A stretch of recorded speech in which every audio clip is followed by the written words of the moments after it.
आईचे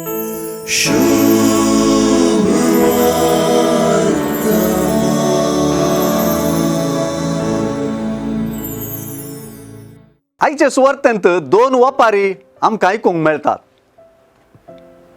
एक चुकून गेल्ल्या बकऱ्याची वपार, दुसरी भायर पडिल्ल्या नाणयाची वपार. ह्या वपारींक पुरपुऱ्यांच्यो वपारी अशें म्हूण वलावंक मोन येता. कित्याक ह्यो वपारी जेजून सांगलेल्योच पुरपुरतेल्या फारिजेव आनी शास्त्रीं खातीर. आनी एक कडच्यान ह्या वपारींक संतोशाच्यो वपारी म्हणया अशें भोगता.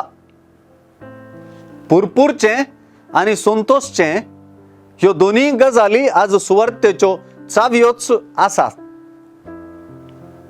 पातक्यांक लागीं करच्या जेजूक शास्त्री आनी फारिजेव पुरपुरतात, तर जिणी बदलल्या आनी सुवार्तेच्या संदेशाक वेंगलेल्या फातक्यांतय सर्ग संतोसता.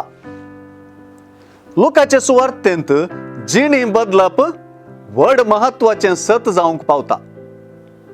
फातक्याक आसचो अवकाश जिणी बदलपाचो मात्र.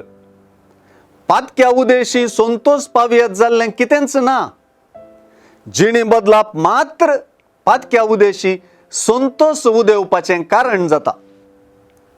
सुवार्तेंत फातक्यातय सर्गीचो मनोभाव, दैवीक मनोभाव वा जेजूचो मनोभाव कितें म्हणले विशीं स्पश्ट केल्लो जेजू देवाच्या राजांत जिणी बदलपा तितलें वर्तेपण दुसरें ना म्हणलें ता म्हूण सांगता.